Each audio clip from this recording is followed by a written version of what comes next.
Hello, everyone. Welcome to this webinar again. I'm Francis Seeley from GlobalNet 21. And as you know, this is one of the many webinars we do where we look at national, global, and indeed local issues. And today we've got Michael Wailing with us. Now, Michael has an organisation that he started and that has grown quite considerably called Border Crossings. And it's an organisation that works with communities, particularly Indigenous communities. And it does this by art and entertainment. It uses art and entertainment to get a message across about those communities, the plight they're in, what they do in terms of their own survival techniques to have a life that, you know, is survivable. So we're going to talk to him about that today because what he does is incredibly interesting and also very important as well.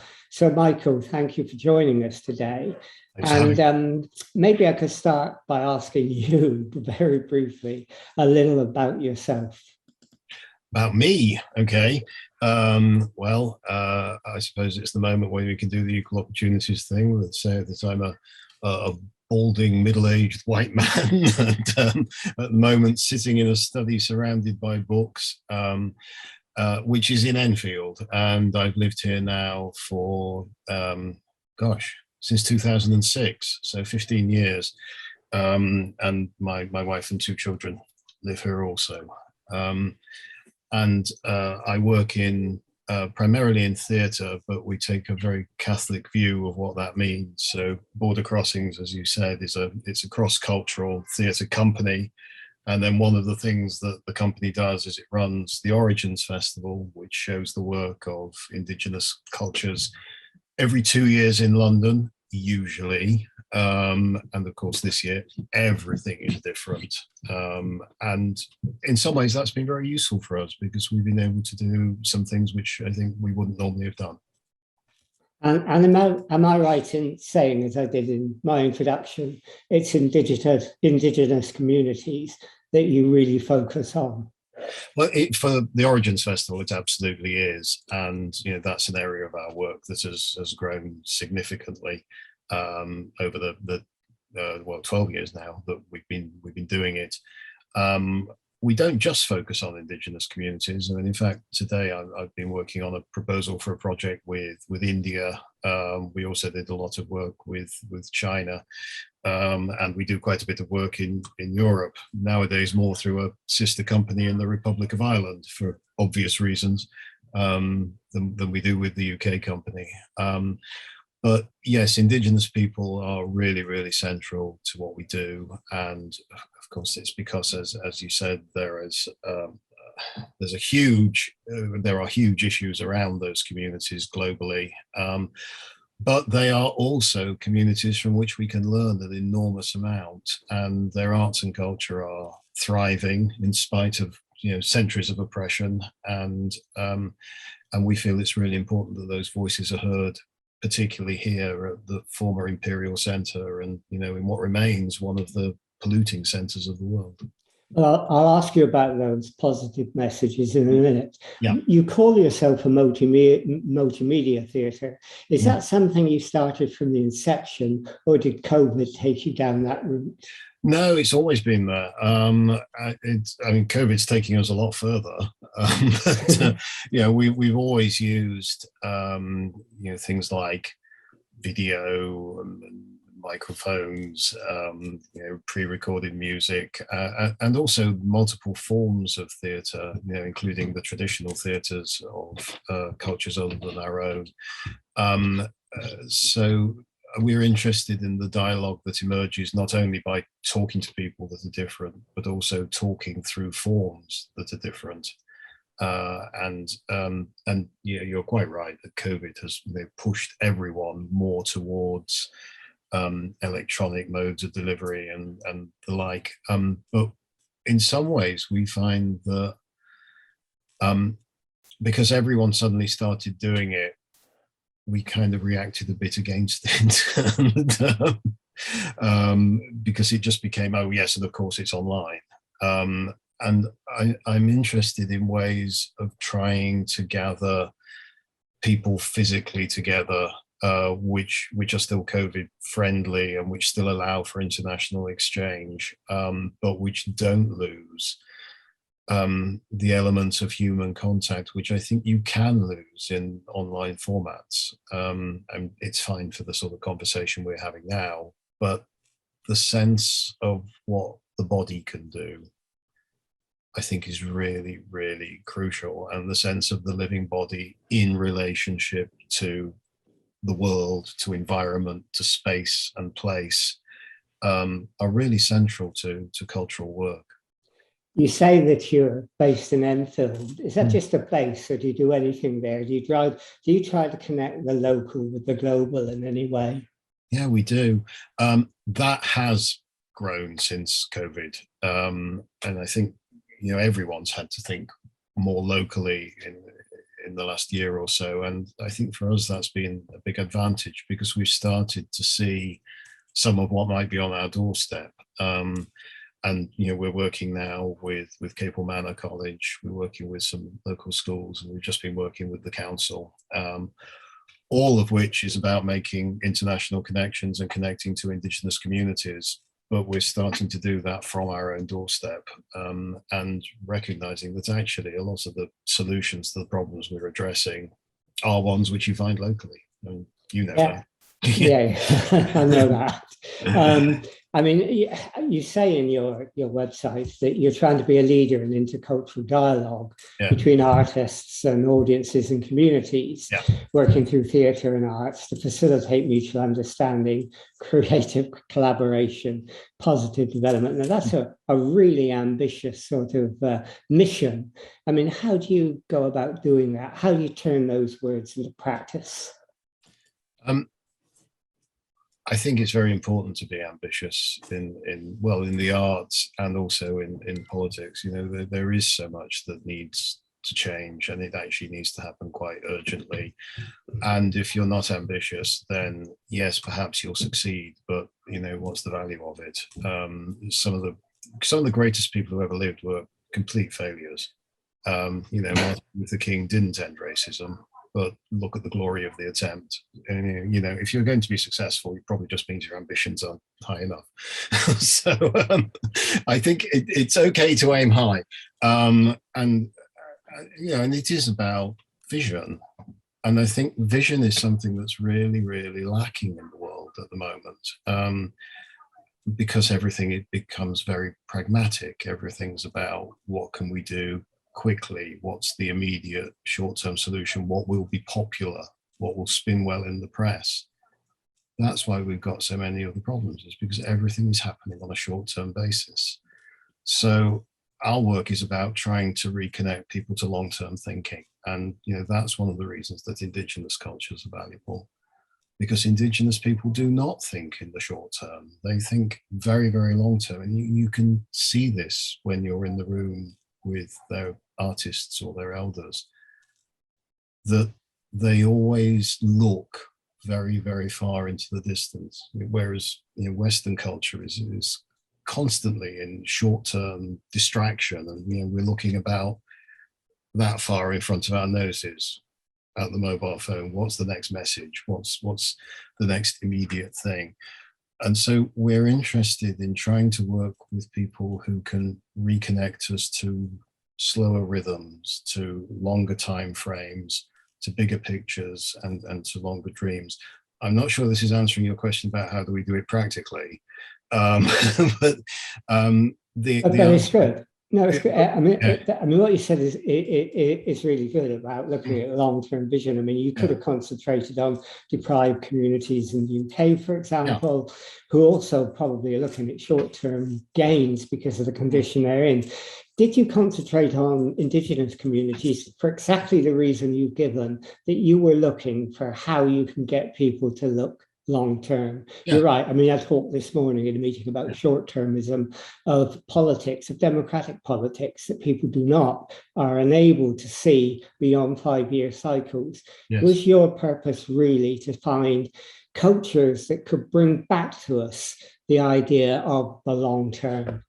Yeah, absolutely. I mean, indigeneity is about belonging, and the word etymology is always very helpful, isn't it? Being there for a long time, having a real connection to land and locality. and the culture which is expressive of that is absolutely a way of connecting to longer visions and to longer rhythms in terms of the world. And the reason we specifically became involved with Indigenous cultures was as a result of a play we did in 2004, which is a long time ago now. There was a play called Bully's House, which was about Indigenous Australia and the culture clash between black and white, I suppose, in that continent. And we brought over some Indigenous Australian actors to perform in it, and it toured around Britain, and it played at the Riverside Studios in Hammersmith. And the reaction of the audience was quite extraordinary. And on one level, it was a kind of post-colonial guilt of, here I am in the presence of an Aboriginal person, oh my goodness. But on another level, I think there was a real hunger for alternative ways of living. And I mean, really alternative, I don't mean drop out, I mean different. And the sense that, even 16 years ago, the culture here, particularly younger people, were becoming very aware that the way of life was inadequate, that it not only wasn't sustainable, but actually wasn't particularly meaningful either. And that what they were seeing from the Indigenous performers, even though the play was a tragedy and was about the destruction of Indigenous cultures, I don't mean permanent destruction, but attempted destruction, perhaps. They were seeing a vitality. They were seeing a connection to nature. They were seeing a depth of cultural understanding and the centrality of cultural practice in in Indigenous ways of living, which makes those lives full of meaning. That was very important. Yeah. I mean, you have a festival of Indigenous cultures called Origin, don't you? To show just those things you've just been talking about. Tell us about that. Well, Origins was set up on the back of doing Bully's House, because we felt that hunger needed to be met, and also I think because it recognizes the need for healing space between Britain as a former colonial power in a lot of countries, and the people who used to own that land and in many ways still do, and therefore a need for a sort of space of negotiation, and for us to offer that space and to invite them into it, and that has grown hugely. So we started doing primarily theatre because we are a theatre company, and we included some films and the like, and we realized quite very quickly that all of this needed contextualizing, so that people had to have post-show discussions and debates and lectures, and it started to grow and grow until now we're working with places like the British Museum, we're working with the South Bank and with Shakespeare's Globe, the National Maritime Museum. So there's a lot of interaction with major institutions, and there's also a huge variety of art forms and cultural forms. And in the case of the project with Capel Manor and Hurst Drive School, we're working with gardening, and how do you grow plants and food in a way that is sustainable and is informed by the cultures of the places which those plants came from in the first place. The most famous immigrant in Britain is the potato, isn't it? So you're doing all that, and all of that's important itself, but at the moment you're concentrating on climate issues, aren't you? Why are you doing that? Well, it's because, of course, there is COP26 coming up in just a few days' time, and well, Greta Thunberg put it very well earlier in the year when she said the people who are actually on the receiving end of this, the people whose voices are probably most important in the global room talking about it, are the ones who aren't going to be able to attend because of COVID. And, even now with the red list countries are almost all in Latin America, and include, the countries around the Amazon and the countries around the Andes. where COVID rates have been appalling. And the reason that the COVID rates are so appalling is exactly the same as the decimation of the natural habitat there. That they're constantly marginalised, that their lands are just ridden over roughshod. So we're looking for ways of trying to get Indigenous voices heard. We're looking for ways of trying to foreground those very, very immediate problems, but at the same time, the fact that, you know, as with conservation practices and so on, they are actually the cultures who are offering the solutions. You say, you know, Indigenous communities, their voices need to be heard. And Indigenous communities are often sometimes the worst people affected by climate change. Do you think that although people are becoming more and more aware globally of climate change, they're still not adequately aware of the impact it has on particular communities, and especially Indigenous ones? Yeah, I think that is absolutely true. And they tend to be off the radar because they're not in the, they're not so much in the global interconnectivity of news media, social media, and the like. I mean, this doesn't mean that they're not living in the contemporary world. They absolutely are.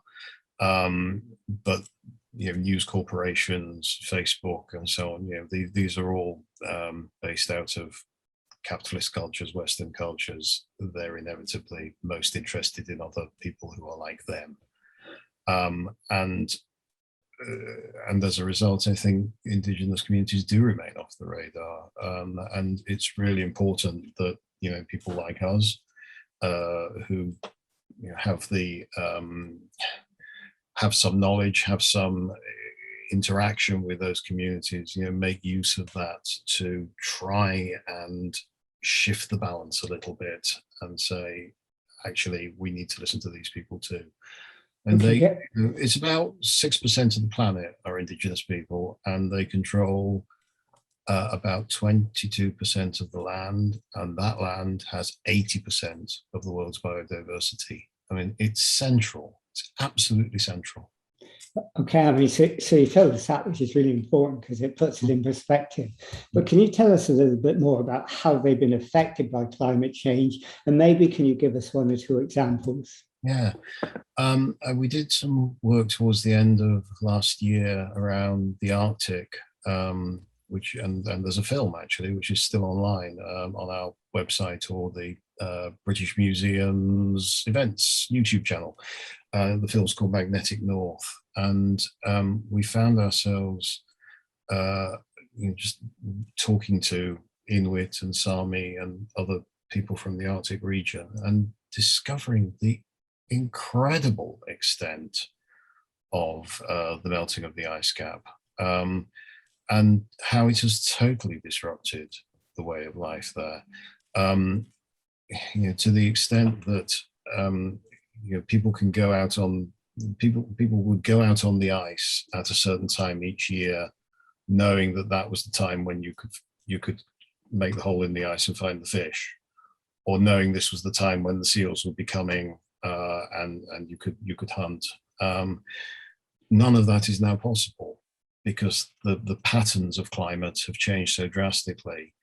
The traditionally known routes across the ice are no longer reliable, so the number of accidents of people just falling through is immense. And as a result, the way of life which connects them to their culture, connects them to their history, is being just completely destroyed. They can't do those things anymore.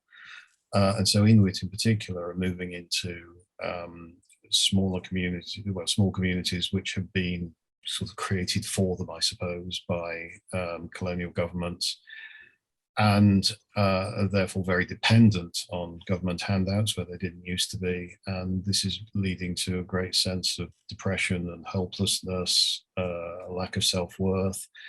And as a result, Inuit have the highest suicide rates in the world, particularly amongst young men.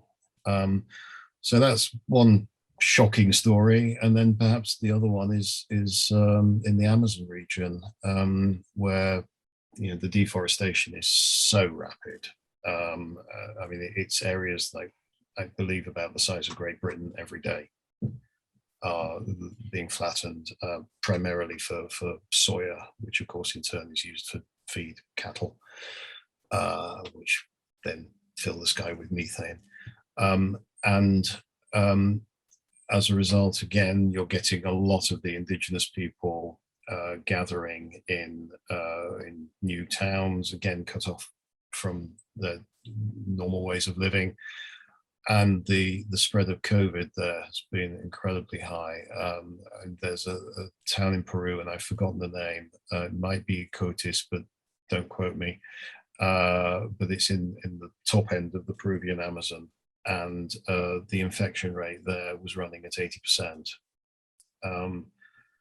which is mind-boggling.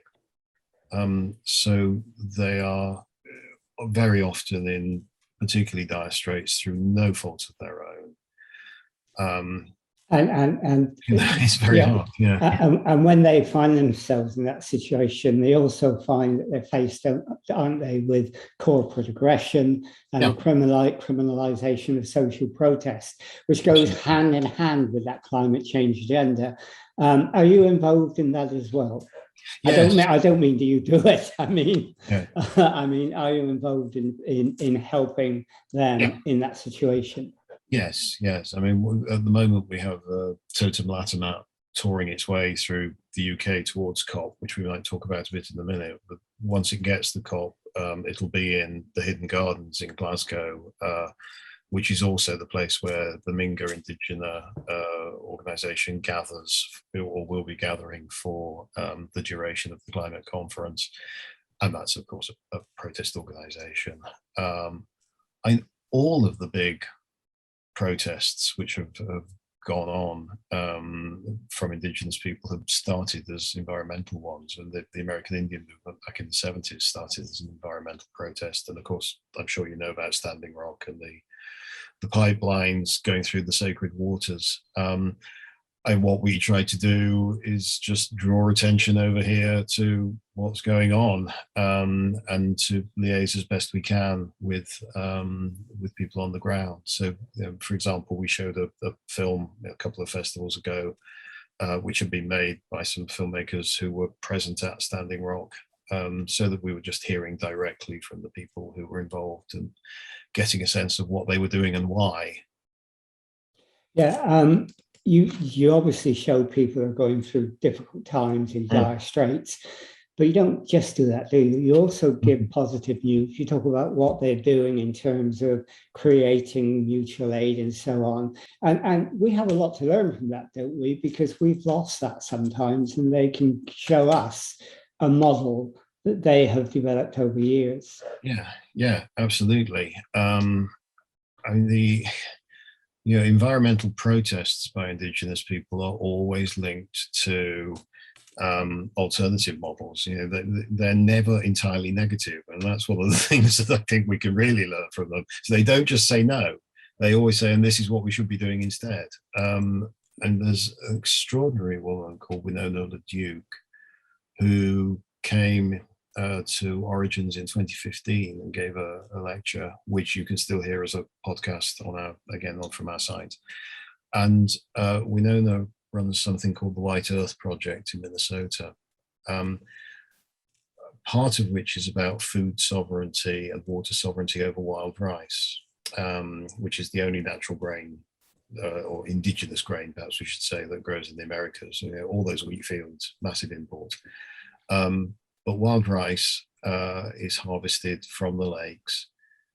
And one of the key points she made was, don't take too much, which is, of course, what happens when it goes on to an industrial scale, which means it can't reproduce naturally, and you don't get the harvest the next time. And so you then get into the artificial planting, and you're losing the natural rhythm, which is when you start creating disturbance in the ecosystem and you start pumping chemicals into it, and it all goes wrong.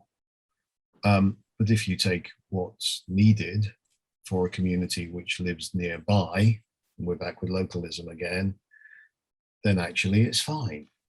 And those sorts of models we really need to think about, and this is why we're doing the Gardens project. It's called Botany Bay, because we want to explore what that way of thinking might mean for people right here and what we can learn from that. Yeah, I mean, we often look upon mutual aid as something we do when society fails, when politics fails. Yeah. But it's not, is it? It's something we should be doing anyhow. We've lost that. And therefore, we've lost, in a way, a sense of resilience. Yeah, I couldn't agree more. Yeah, you're absolutely right, Francis. And resilience, it's not even that, actually, because resilience sounds like, well, when you've got a problem, but as you say, it should be there just inbuilt, that it's about reciprocity. It's about the earth gives us something, so we give something back. Even if that's just embedded in a way of thinking, like which is why Indigenous cultures often use ceremonies as a way of talking to the environment and recognizing that it has some sort of equal status with us. I think, the arrogance of Western cultures in assuming that we're different, that we're separate, that we own it. This is all nonsense. I mean, how can you own the earth? It's nonsense.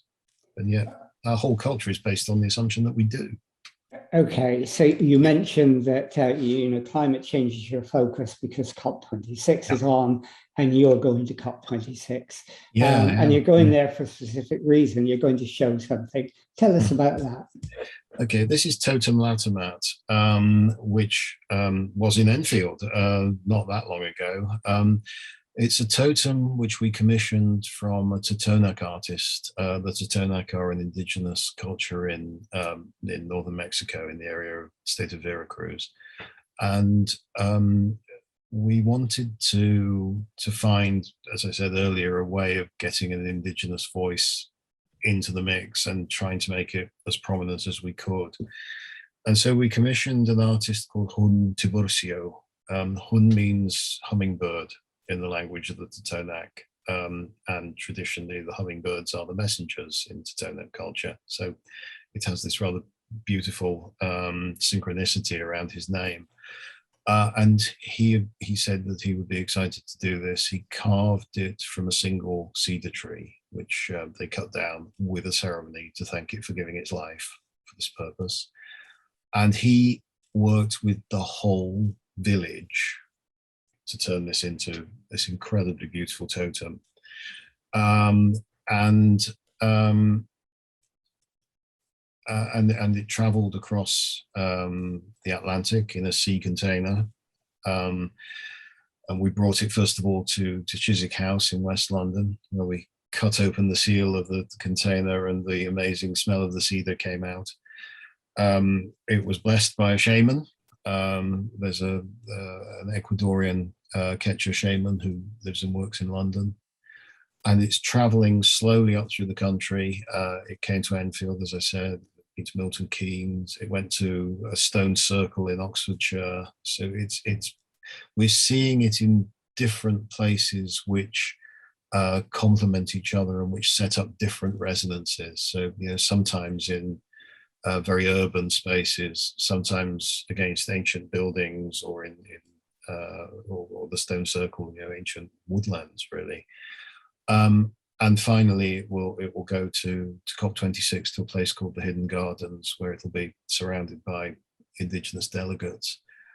And what we hope will happen is that on its journey, it will provoke people to think. And there are all sorts of things around it. So there are talks, there are ceremonial events. There's a little treasure trail which children are doing at the moment in Hexham. There's a podcast where Hun talks about the meaning he's contained within the iconography of the totem. And I hope people will also take note that just after he finished building it, Hurricane Grace hit the state of Veracruz and half of Hun Tiburcio's house was knocked down. And there's a kind of hideous irony in that here he was talking through his art about the need to combat climate change, and then his own life gets so deeply, deeply affected by that very thing. But he said to us, it's devastating and terrifying when your life is exposed to climate change in that way, but it's also galvanizing, and it makes you realize how very, very important it is that the whole world starts to come together and think these things through. Okay, coming back to a local sort of question, someone's put up Michelle. She said, ambitiously, she said, could the Botany Bay Capel Manor gardening project be showcased at the Chelsea Flower Show next year? Good idea. Have you thought of that? We hadn't thought of it, Michelle, and we should. I will talk to the people at Capel Manor and at the various schools involved, and we will see. It's not a garden design in the conventional sense, though. I mean, in many ways, of course, what happens with Indigenous horticulture is it looks rather messy because things aren't in neat rows, and they aren't. It's much more natural. So, for example, the Native American way of growing pumpkins, I just picked that because it's Halloween week. It's one of three sisters: the pumpkin, the maize, and the bean all grow together because they complement each other, because the chemicals which come off one actually feed another. And because the maize grows first, the bean then wraps itself around the maize and goes upwards. And then this is also used by native people in their cuisine. So you get Three Sisters flowers, and you get salads, and you get the Three Sisters banquets, where all those three vegetables are cooked at the same time.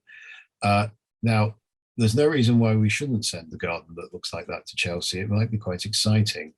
I don't know if it would win on conventional terms, but it might ruffle a few feathers, and that's no bad thing, I think. Yeah, I mean, Michelle's also talking about you being involved in the National Theatre as well, which would be a good thing to do. But I mean, she said, let's ruffle some feathers because what you're doing is so important. I mean, but we've sort of come to the end now of the time that we've got. And, you know, if anybody wanted to find out more about you and what you do, where would they go and how would they make contact? Well, there's two websites, bordercrossings.org.uk, and from that one, it's very easy to get to the other one, which is originsfestival.com. And we're on Facebook, and we're on Twitter, and we're on Instagram, and they're all very busy. And actually, at the moment, are proving incredibly useful because, you know, with the totem going through the country, what we really want is lots of photographs of it, and that's all happening. Okay.